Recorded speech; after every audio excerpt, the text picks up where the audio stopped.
We're going to talk about hiring and evaluation for law enforcement organizations.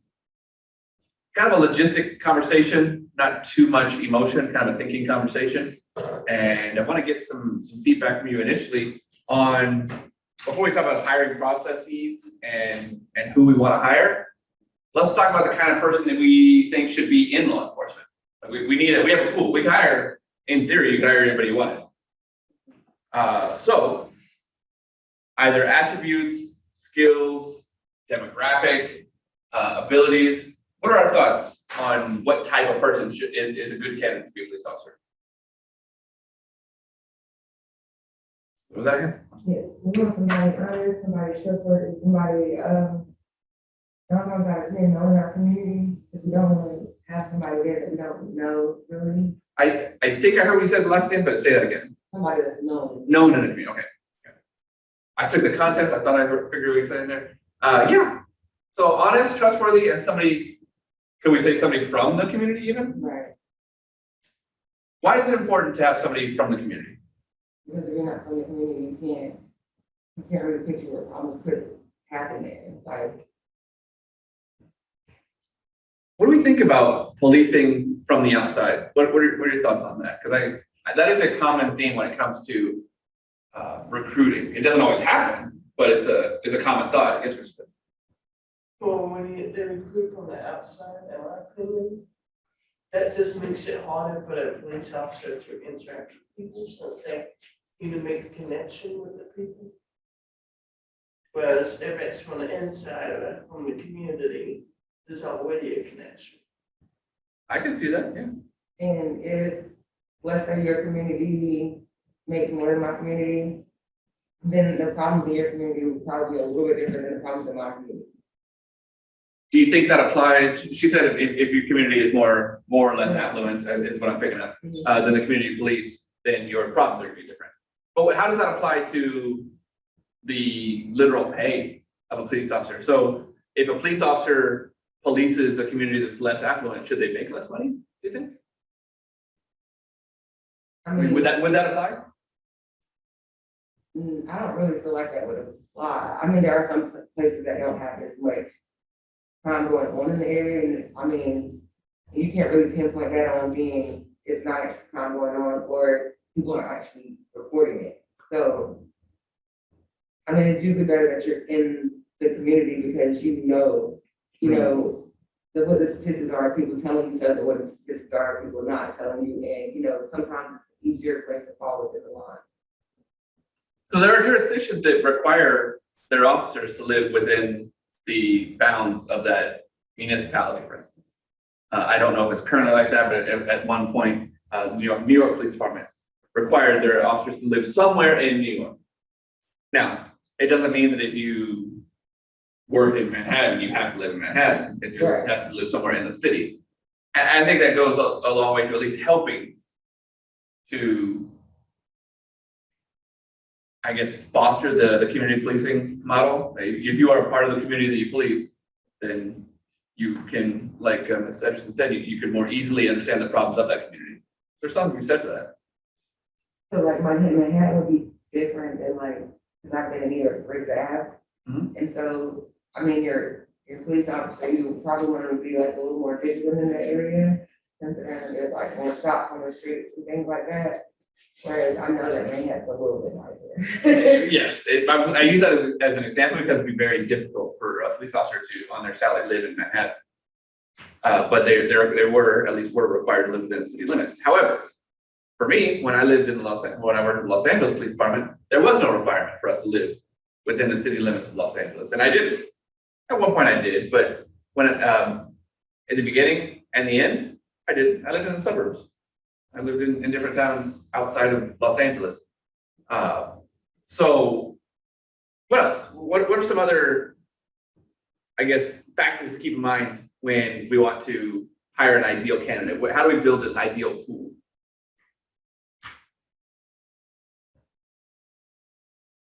We're here to honest and trustworthy. Yes, sir. Make sure they have their emotions in check, because ain't saying an officer with a bad temper won't be a good officer. So even tempered. Why won't an officer with a bad temper be a good officer? Because if somebody does the wrong thing at this one time, it might plunge his career down all the way. On his career, and then maybe have some negative effects on the community itself, right? Some bad things, and then at some point with liability, now you're putting the organization, the agency, as well as the municipality or the county and the state, whatever agency you work for, in danger of having, you know, civil action, things like that, some civil liability for sure. Yeah, having an even temper is pretty huge. How do we check for that though? Yeah, don't we have tests that we put in place for that? There can be, there's psychological tests that are in place that they can kind of look at that. I don't know if there's anything that can 100% determine, we can't tell the future, but we can do our best to identify Yeah, somebody challenges. that the community knows, we already know about your productivity. There you go. PPR, so that does lead to some challenges though. She said that if you already know them as an individual within the community, as an insider, then they already know your temperament instead of having to take a test to determine it. But Yeah. obviously that presents some recruiting challenges, right? Mhm. There aren't that many people in the community itself to fill the roles. But yeah, we have psychological tests in place in law enforcement. That's one of the testing processes we're gonna talk about. What about education? What are our thoughts on education? Should it be a requirement? Should it be a recommendation? Yes. Well, I feel like it should be a recommendation, and the only reason I feel like that is with education, you're taught to think around the box, through the box, you know, from inside the box. So, you know, it gives you different perspectives. But you would also want them to have some type of street savvy as well. There's something to That's say what that. you're gonna put on that. So one of the things that comes with education is age. So it's not merely just education. So right now, in general, most jurisdictions require a candidate to be 21 years of age to be a police officer, some sort of law enforcement officer. There's some exceptions. You can start the academy at 20 and a half or something like that. But in general, 21 is the dividing line. Now, most people don't graduate from a four-year university before 21. So what that does is it kind of default increases the minimum age, even though by law it's 21, maybe 23 by the time you finish school. It increases the age level and thereby the maturity level. So not just the actual piece of paper or the education, the math, science, and English is one got in college, but it gives them more life experience. But if life experience is what we're looking for when building a good candidate for law enforcement, is there something else that we can look at outside of merely education? Well, I ran into a guy who got a second chance, and so he does actually work for FBI now. I wouldn't say he does. So he ran into some trouble. Yeah, he got a second chance, and he used to work at Auto. Oh, that's an interesting career path. You were in the military, right? Duration. What's that? That was duration. I thought you both. I thought you guys were having a conversation about that. So I did security. is that what it was? Okay. Yeah, Because there was a back and forth about something like that. And I remember I thought both of you were. But anyway, the military is an option. You can look at military recruiting pools and look at that. One adds age, one adds some experiential tenure, like some time on learning things outside of school. And it could be something that in lieu of an education, you could look at recruiting from the military. What are some other advantages? Or how about disadvantages? I'll listen to either one. What are some advantages or disadvantages of using the military as a recruiting pool?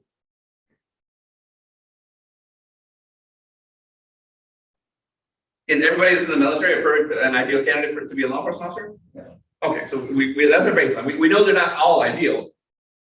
So what are some drawbacks? The fact that when you get a military personnel, you don't know if you get one with PTSD, you don't know, you know, they have stuff that reoccurs. It's just all, you know, a guessing game. Yeah, there could be some mental health issues, absolutely.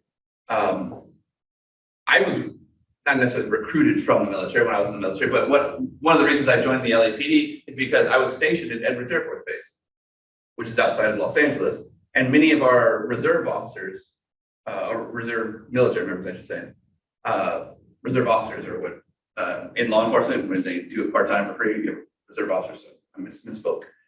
Many of the reservists that did their 2 weeks a year, week in a month type of thing, they were LAPD officers full-time and they were reservists with the Air Force. And so we got to hear a lot about that, opportunities within the LAPD, and it piqued my interest, and that's one of the reasons that I applied and ultimately was hired by LAPD because of those reservists.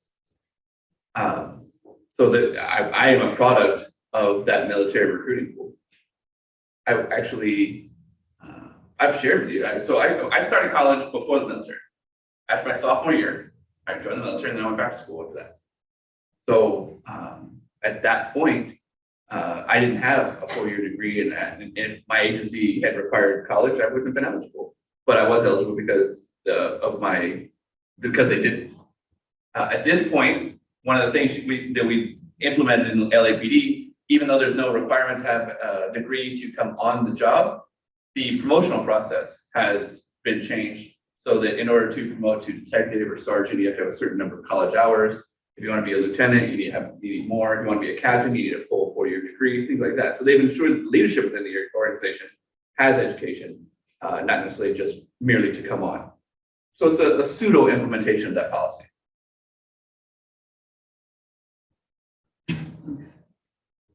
And then for a lot of people, education doesn't stop there.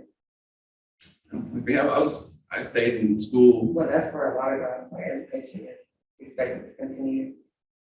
One of the things that came out in that, when that policy changed. So let's see, I'll present it to you that in the same way it was presented then. Just overnight, a policy was implemented, say the next sergeant's test, because the LAPD will every other year, usually they either give a detective's test or a sergeant's test. Detectives just definitionally, detectives being investigators, sergeants being supervisors. You can be a supervising detective like I was, but you have to be a line detective first and be promoted to supervising detective. So either you want to take the sergeant path, or you're going to take the detective path, or like me, take both. You can go back and forth. So overnight, essentially, the policy came down and said the next test, you're going to have 60 hours of college. And there were a lot of people who didn't have 60 hours of college. They had to scramble. If they want to take the test, or they had to scramble to get them, or they just weren't eligible. Is that, well, let's talk about just alone. Is that fair? Is that a fair policy?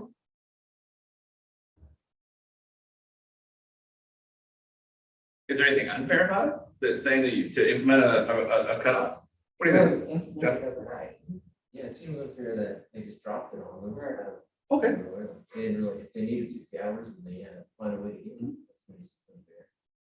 So I will back that up just a little bit and inform the story. So when they dropped it, they said, okay, this next test, you'll still be able to take it. But the one after that, now that, in 2 years, you're going to have it. Is that more fair? Yeah. Okay. Is it fair in general to have that requirement? Are there more benefits and liabilities having an educational requirement? Regardless of the timing of how they told folks. Is it cool? Is it cool to as an organization to say, you need this number of hours of college to promote? Are we okay with that as a society? Yeah. Okay. Some of the pushback that came was from the veterans within the organization, Right. the military veterans. Right. So, and man, you blow me away because I got this picture of you and Jamesh having a conversation about the military. I'm like convinced Well, you were. that's who I talked to because she's been to like 2 different DLETs. Yeah, Yeah, so. when I planned this talk, I was like, I'm gonna point to her. Graduating together, so it's just like. So that's because I remember you sitting right up there and having what I thought was a military conversation, Right. and I was like, oh, okay, so they both didn't want to trace time here, but I'll pick up her. Well, okay, so when I first started, I was pregnant with my son. Mhm. That January, I was supposed to go into DLET, but I had him November 29th. And by the time January hit, I was just like, I'm not leaving my son to be in DLET. It's just not happening in my life. So, yeah, I actually, because when I first got here, Mr. Sullivan was my advisor. Right. And when I walked in, the DLET instructor was in there. And he was like, oh, you can't talk to him until you look this way. Mind you, I'm pregnant, whole belly and everything. And I'm just in there, so I'm busting away. And I'm sitting here and I'm talking to Mr. Sullivan. And he's like, oh, I like her enthusiasm. He was like, look, if you want to take class open, I'm going keep in mind. Yeah. All right. But I did do security, and I That's did what it is. love security, and I got my unarmed license. The company that I was with, they hired me illegally, did some research, realized that it wasn't me, rehired me, and nobody wanted to show face for the 10 hours and got my pay. Mm. So I told them they could have that. But you're blowing me away because I had this mental picture of a conversation that apparently didn't happen. So some of the pushback was from the veterans, the military veterans within the organization, and kind of the sentiment was, that's not fair. I joined the military instead of going to college. So it's not fair that I didn't have an opportunity to have these 60 hours. What are our thoughts on that? Well, Do they have a valid point? yeah, they do, because they're older. Some of them probably couldn't even read and write to the point of, you know, until they actually joined. And so now you're telling them, okay, and I used to be a writer when I was younger, so when I started taking English classes, it kind of messed me up with, you know, my metaphors and everything. So, yeah, it's just when people tell you that you have to switch something up in the middle of something, it kind of ruins it for you. Let me hear from somebody else. I thought I heard you agree. Did you feel it was unfair for veterans to not be able to take that test because they didn't go to college? Yeah, well, I know like my brother's in Marines, so he did a year of college, and he hated it. Like college just isn't for everyone. Right. That's all like, it's just really not. Oh, that's an interesting point. Regardless of veteran status, just college isn't for everyone. So is it fair to have that requirement? That's something I hadn't considered. Maybe some form of education without all the stress and pressure. Yeah. Like maybe some sort of training, but not. Like a trade school? College, Like what do they have? Well, they have technical schools, but in the North Carolina community college system, they kind of intertwined because we got Wake Tech, which is a technical community college, and then JCC, which doesn't have a tech, but it's there. You know, like we have trades, we have truck driver school, things like that. Yes.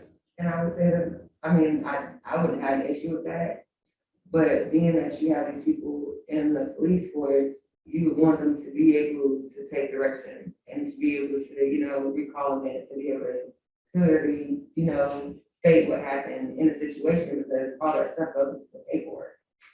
So, you know, even if you don't have the smallest knowledge of it, when you start getting the knowledge, it's gotta make you better at what you do. You see what I'm saying? So maybe So I college think not being education- for someone could be symptomatic of not being an ideal candidate for the police department. Right, because to say, who said that you could go to class, hear everything, and understand it? Because some people, that's the problem they have, that barrier difference where they're like, okay, some people you can show it to them and they can repeat it off that. But some people you have to continuously do it with in order for them to get the concept. So it came out often in the discussions, the casual conversations that, hey, this isn't fair. I joined the military instead of going to college. And one of the things I thought about that was, I did join the military, but I also went to college. Like those two things are not mutually exclusive. After my sophomore year, I joined the Air Force. 4 years later, I got out and started college. Not immediately, but did. So you can still go. And I remember thinking to myself, if only there was some way for somebody to get out of the military, some sort of program for somebody to get out of the military and go to college. So I wish that these GIs could go to school. If there were only some sort of bill that would help these GIs, some sort of bill that would help these GIs get out and go to college, some sort of GI bill. There's literally something called the GI Bill that allows military members to get out of the military and go to college. So the idea that, oh, this isn't fair, when I got out of the military, I went to the military instead of going to college. You can do both. So I don't know how valid that argument is outside of just, you know, ability or desire, or, you know, obviously there's family limitations. I was fortunate enough that I didn't have children at the time, so I couldn't, you know, I didn't have that as a distraction. So I didn't have the same lived experiences as some folks that got out of the military with a family. So by all means, it's not, my path wasn't the only way. It was an easier way than some other folks had, but there is an opportunity to do both. And so I think it's just, it may not be the best argument in the world to say I joined the military instead of college, so it's not fair that I can't.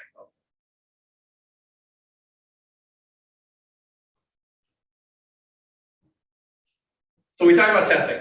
We talked that one of the testing was psychological. We said, Mr. Betts said we need somebody even tempered. Ms. Edgerton said we have tests for that. And we have some psychological tests. Without getting into minutia, you don't need to know the exact types of tests that they have, but there are psychological tests. But is that the first test that we want to take? Or is there some sort of screening out test that we think we should implement? If we're going to build our own organization, our own agency, this is a test we want to give. What's the first test?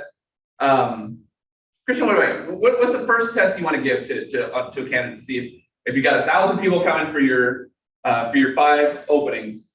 What's the first test you want to give to those 1,000 people? Physical fitness. Okay, I'll buy that. Anything specific about physical fitness you would throw in there? No, just make sure that they can handle the physical aspects. It's a physical job. Yeah. Right. So I would imagine some sort of cardio, strength, things like that. Okay. Aubrey, what about outside of physical fitness? What would you want to test them on?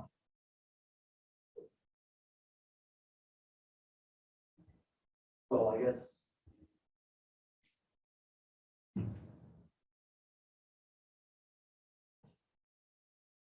I would look at just what the day-to-day activities of police officers are. They're writing every day, they're talking every day. So I would imagine that there's some sort of testing process. You want to make sure they have those abilities. I guess they're peer-to-peer skills. They're what? Peer-to-peer skills. Peer-to-peer skills. So See how they interact with other people. that's interesting. Okay, peer-to-peer skills, be able to interact. We probably lump that into some sort of psychological test to make sure that happens. I'm not familiar with exactly I'm not even familiar with what types of psychological tests they have out there. I know the one that I took to come on the job had about 700 questions, but and it has a specific name. It was very, very lengthy. And then it came with an interview. So that perhaps that was part of what I was tested on, because I don't know everything it was. Mr. Betts, I think I saw your hand. Another one would be background test. Background tests, and we're going to touch on that in just a minute. Background investigations for sure. What about writing and reading? Do we want our police officers to be literate? Are we cool with the police officer who can't read? They've got to at least be able to write reports, as the Pentagon said. So we need to test. So we're going to screen down. So is it fair that we give them a reading and writing test? We all agree that they need to be reading and writing at a certain level. Is it fair that somebody who has English as a second language doesn't necessarily have the skills, or may not have the same skills as a native English speaker? Is it fair that they wouldn't pass that test? I mean, not nowadays, because we do have, people that translate. Do you want a police officer to come to your house and then bring his translator with him? I mean, if he's just getting onto the job and it's gonna help, put him into the community, then yeah. But not if he's been on the job for, an extensive amount of time. So there should be a grace period. Right, threshold at least. At the very least, it'd be awkward. I will tell you that in my academy class, there was a recruit that wasn't able to pass the class because, unfortunately, as intelligent as he was, he didn't have the written skills to pass the report writing tests. Oh, man. Because of English was a second language. Very, very intelligent guy. Didn't take anything. It just in the same way that if I had to write a police report in Spanish, I would not be able to use the proper grammar. It doesn't take anything away from my education, my intellect. I just don't speak that language. And the same with him. He was a very intelligent guy. So I present that to you just to question, is that fair? And in the case of current law enforcement hiring standards, it is. Like we hold a standard, you have to be able to read and write at this level. Doesn't mean you're any less intelligent if you don't, because there's a lot of reasons why you couldn't read and write at that level. And it could be because your primary language is another language. And then what the option is, hey, you're removed from the academy or you're not hired at this point. If you improve your skills, come on down. You're still a great candidate. It's just that one little thing.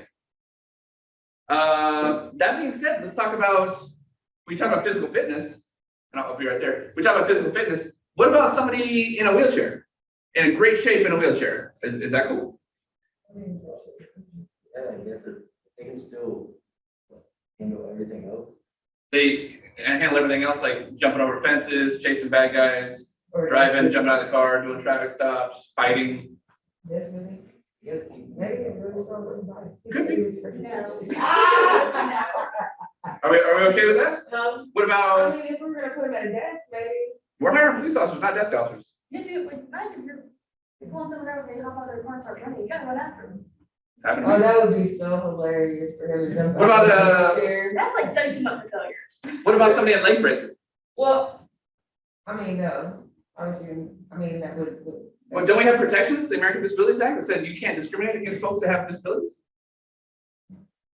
There's a law literally on the books that says you cannot discriminate against somebody with a disability. So if we have somebody in What is it? leg braces or wheelchair, how come we don't see police officers out there in wheelchairs? First, some that make it, puts a different view of safety.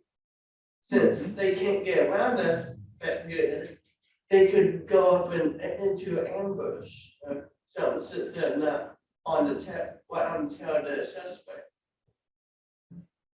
Yeah, I don't know. I mean, I will tell you that I've walked in, I've been surprised by some bad stuff on the job, very, to put it mildly. I came around the corner, I parked where I was supposed to park. I walked up to the house and I walked around the bushes and there was a guy standing there with a gun. Scared, startled the bejesus out of me. We encouraged him to not do that again. And everybody lived happily ever after. So the idea of, sure, that there may increase likelihood of ambush, but are we still discriminating against them? I think Mr. Montgomery had some data to that.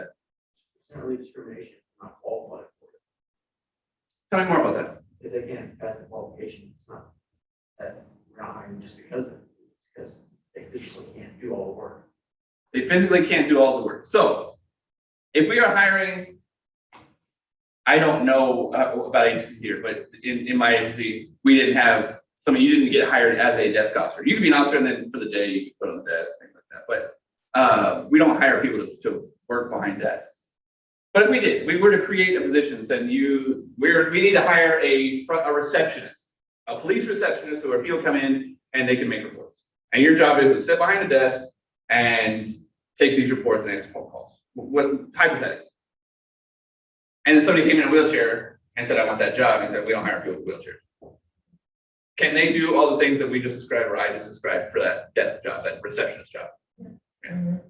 Compared to, like Mr. Montgomery said, compared to what do we expect police officers to do? What types of physical things? I mean, you said a couple of them. Somebody said jump out of the car and chase. Do we expect them to defend us? Physically defend us? If I've got an angry wife punching me, do I expect, and I call the police, do I expect the police officer to be able to control her and take her off of me? So can somebody in a wheelchair necessarily perform those functions? No. So that's where the ADA, the Americans with Disabilities Act, comes in. It says that you cannot discriminate against folks based on a disability, but like Mr. Montgomery said, as long as they can still perform the functions of that job. And if you cannot perform the functions of that job because of your disability, then that is not discrimination. That's why we don't see law enforcement officers out there with leg braces walking up to the car, wheelchairs or things like that. Or we don't see blind officers because they can't perform the functions of the job. So thereby it is not discrimination. If there is a function that you can perform and you're not hired, then it's discrimination.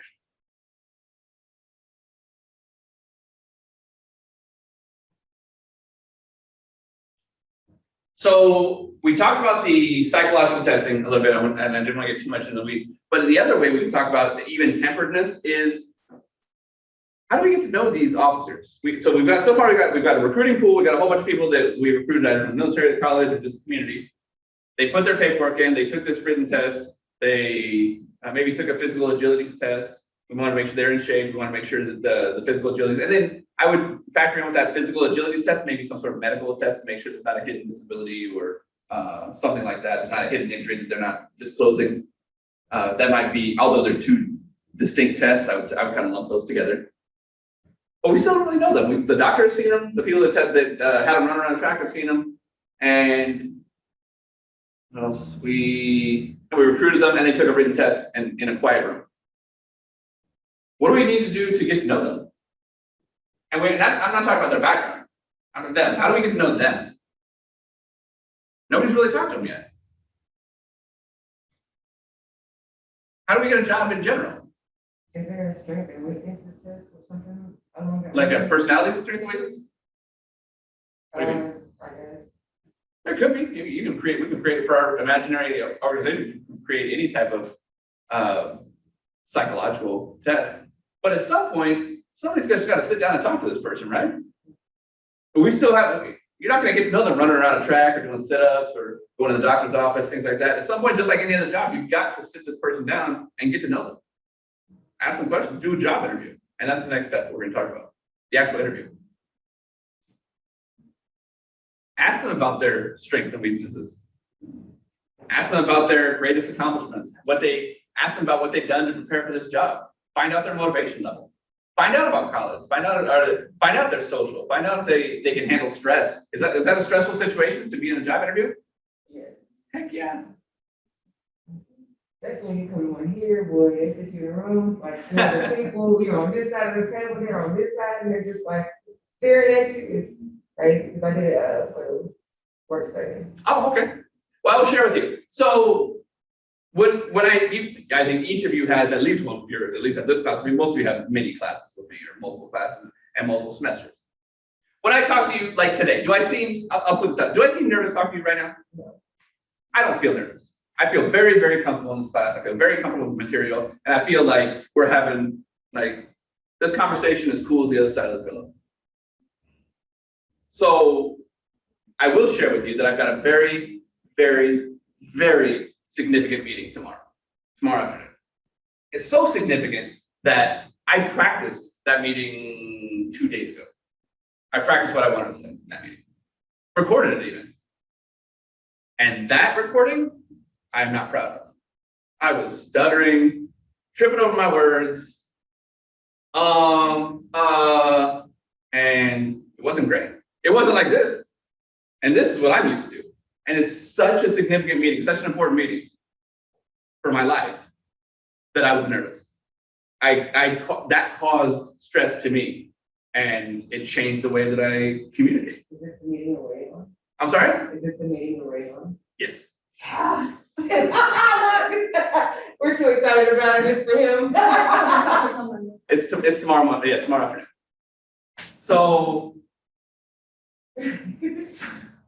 So that meeting, the idea of inducing stress because of an interaction and because of an interview is real. Yeah. So one thing that you can do to see is police work a stressful job? Yeah, heck yeah, it can be. So maybe you want to introduce a little bit of stress in an interview to see how somebody reacts to that stress. So it's an option.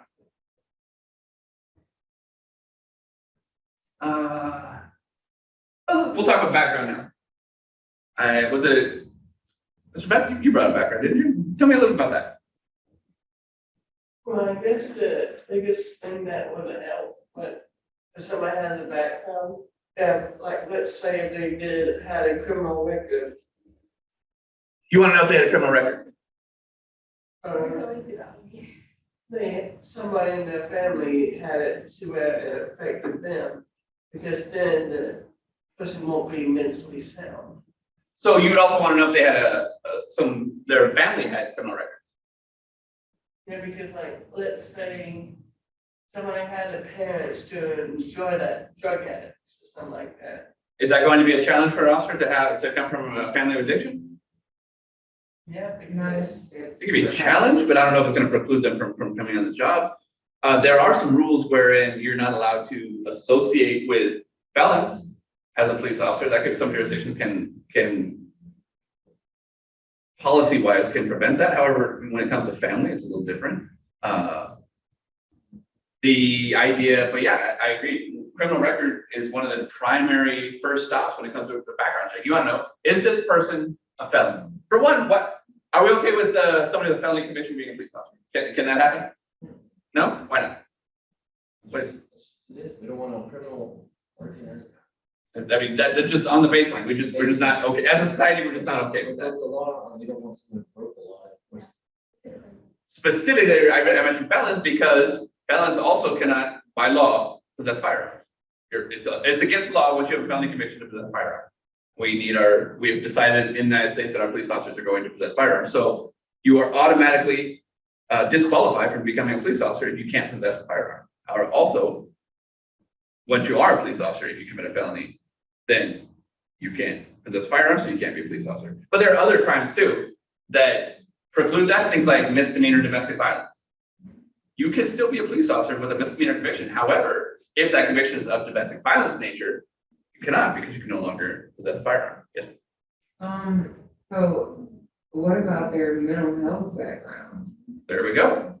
So I will give you specifically California law. You are not allowed to possess a firearm within 5 years of being involuntarily held in a mental facility, what we call 5150 hold. So you can't possess a firearm, you can't be a police officer. And then as far as psychological testing, that may factor into that psychological testing because perhaps you're not fit for the job. And then how far back do they actually look?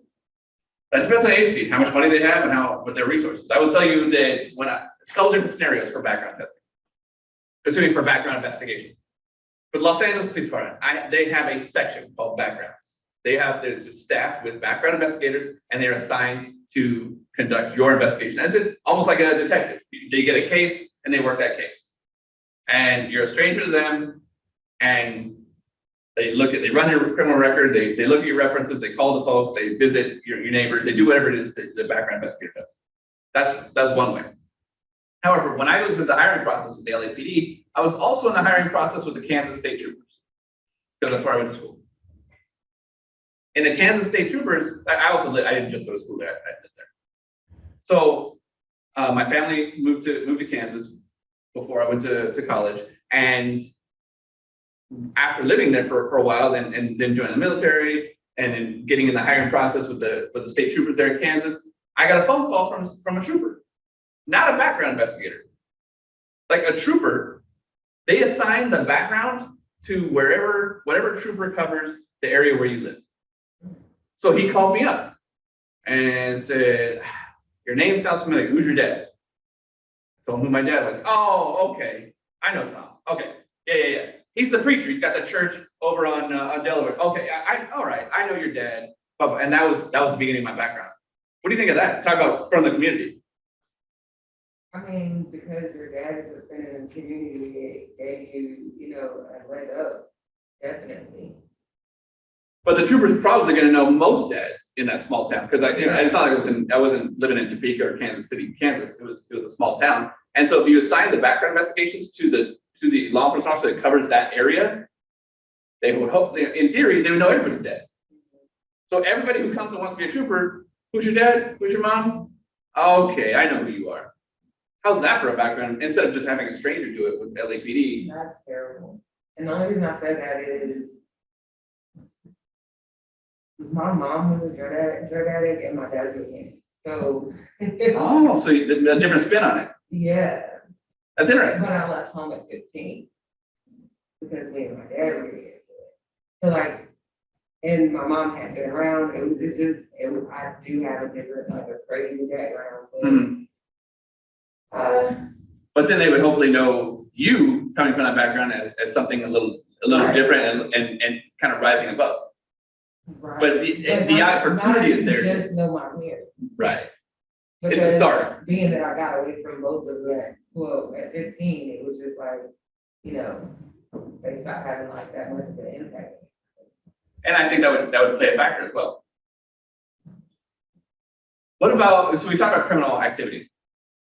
Criminal record is one thing, but we also want to know that if they engage in criminal activity and not gotten caught, right? We're going to talk to references and things like that. But what about just moral character? That's part of the background, moral character.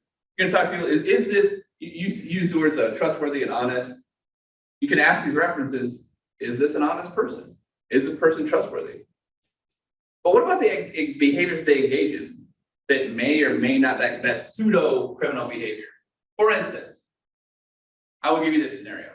What if the candidate, your candidate that you're looking at, admits, or his references tell you about stories that he went to Nevada where the brothels are legal and he engaged in prostitution there.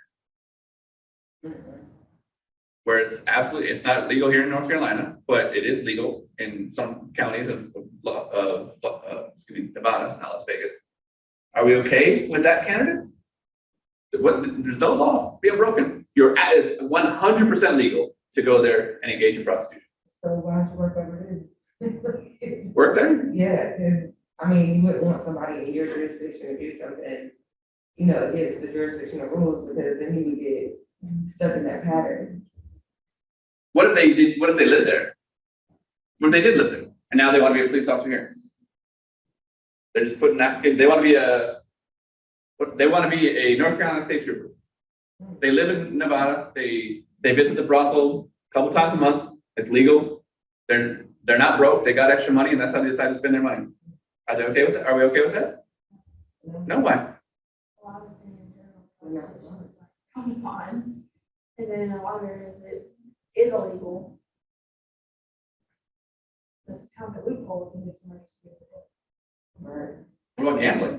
Gambling is illegal in North Carolina, but it's legal in Las Vegas. We go to Vegas and when we go have a few drinks and we go play craps. Yeah, but nobody wants a police officer to have it.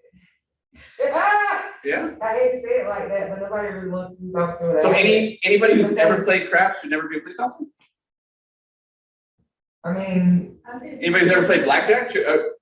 Is playing blackjack, are we not gonna hire somebody to play blackjack? I don't think gambling. Hey, listen, if they're doing it legally, then I don't see the problem, like, if they're doing it legally. What about the prostitution? If they're doing the prostitution, the same. I mean, it's legal, they're doing it illegal. What if they go to Amsterdam and they smoke weed? We wouldn't even know all this, what are we asking the cop, like? They're telling us. Is this like coming as an interview or? Yeah, they told you in the interview, their friends told you they did it. well, because you have to understand that when you sign up for a police station, they ask you, you know, background, they do. Polygraph? When I signed up for state bureau, because my uncle is state bureau, when I signed up for state bureau, they did like some front page, it's like, oh, have you ever smoked marijuana? Good. If it's illegal in California, if it's legal in California to recreationally ingest cannabis, and you want to be a North Carolina state trooper, are you guys cool with that? It's 100% legal. Mm-mm. It's still not cool. I mean. Blackjack is 100% legal in Vegas. I mean, there would be some stipulations if it was legal, because you wouldn't want them high on the job. Yeah, they said, well, no, I'm moving here. I understand it's illegal. I'm not gonna do it. But I smoked weed 500 times when I was in California because it was legal. Just like alcohol. Alcohol was legal, so I'm not gonna drive drunk as a trooper. But just because I had alcohol in the past, I had alcohol last week. I would try to stay away from that situation, because you're a liability.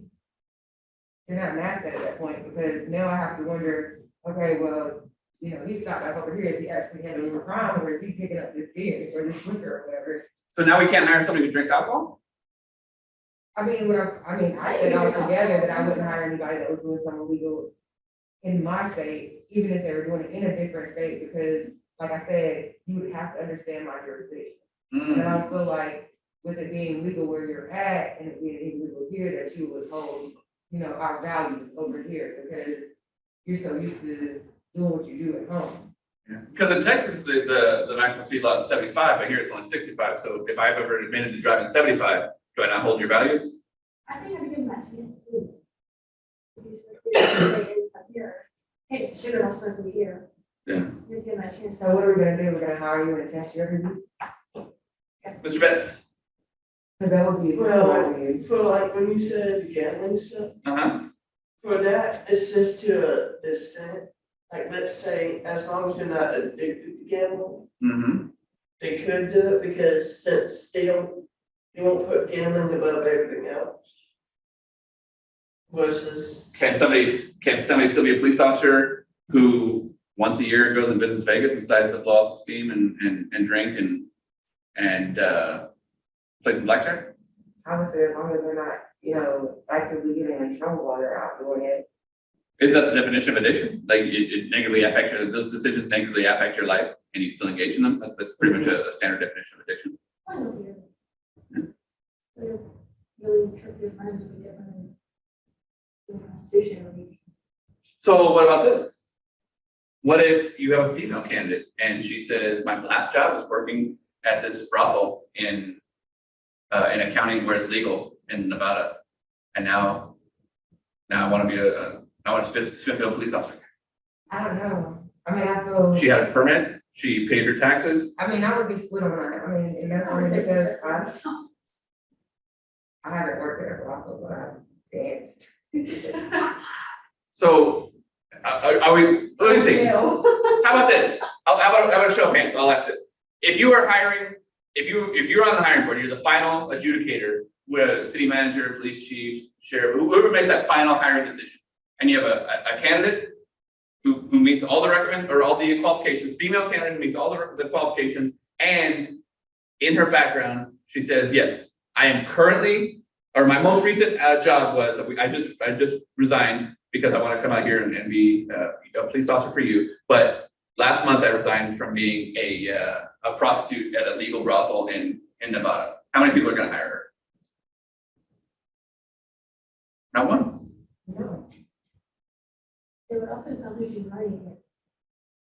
So you think that so is she disqualified, or is she just automatically not the best candidate? She's automatically not the best candidate. Is that the same thing for the male? Somebody who engages in prostitution, that they're not disqualified? You're not going to disqualify them? So if they're the only applicant, you have one applicant, just this one female, she's the only applicant. You've been advertising this police officer job for a while. Are you going to hire her, or are you going to re-advertise? So you have disqualified her then. I would, I have. no, she's running against other people. And that's only one thing. And what did you say? If she's disqualified, or you would, what, I didn't hear you No, I say. would disqualify her. So disqualified. I would say she wouldn't be like the best running. That sounds like two different things. Either she doesn't get, if she's disqualified, like you're never gonna get this job, no matter, even if you're the only applicant. No, what I'm saying is that she's running against other people that. So if she's the only applicant, does she get the job? I would, So she's not disqualified, she's just not the best candidate. right. Okay. And look at you, I don't know if you had something to say here. No? You have to set these standards if you're going to have hiring, if you're going to make hiring decisions. These are the things that you think I about. just want to know when I send you somewhere that you're not going to be subject to the situation. So it looks like you're looking for a squeaky clean candidate. You want somebody who's square like Delaware. Like just never had alcohol, never had marijuana, never engaged in drug use, never had prostitution, never gambled. I don't want. You want them to just crack this egg of this brand new person who's never had, but you also want them to have life experience. I just want them to not currently be within the last 7 to 10 years. Oh, so you want to see that they've become this person and shown that they can stay out of this life. Right. Or at least stay out of the trouble that the life causes. Because I know functioning alcoholics, like I know functioning crack addicts. So. The idea that we have to draw the line someplace. Can you tell your officers, your employees, you can't drink alcohol off duty because they might become addicted to alcohol? No. Can you tell them that they cannot engage in cannabis ingestion if they go someplace where it's legal? What if you're on their 2-week vacation, your employee decides I'm going to Amsterdam, and for the first week I'm going to smoke weed? Are we okay with that? They're your employee. Can you stop them from doing that? No, but I can tell them that they have to be on leave after they come back for a certain amount of time until it's out of their system. You actually can. I mean, as an organization, you can say ingestion of the substance is illegal here, and by policy, you cannot ingest it elsewhere. California does that. Law enforcement officers can't engage in marijuana use. They can't just cannabis and still stay employed. They're still tested. The policy, you can create a policy to prevent that. There was a policy for firefighters for a while that they can't, and maybe still, they couldn't smoke. No ingestion of nicotine. Nicotine is a legal product, but they made a policy saying no employee can ingest nicotine, even off duty. You can create those policies. You just have to set your standards. The reason I'm bringing this whole conversation up is because I want you guys to understand what thought process has to come into hiring and evaluation of your candidates. You can decide what kind of candidate. Do you want the squeaky clean, square like Delaware candidate who just came out of an eggshell and never got dirty before? Or do you want somebody with life experience? Because sometimes you can't have it both ways. You can't have somebody with life experience who's been in the world and not experienced some things. Or you have somebody who just, clean. What's that? Like behind you. Exactly. Those are two extremes. You can have somebody who has been around stuff and not engaged in it though. That would be, there's a lot of candidates like that. Grew up in neighborhoods where there was a lot of criminal activity, but didn't engage in the criminal activity. What are your questions on what we discussed today? Great discussion. All right, you guys enjoy your weekend.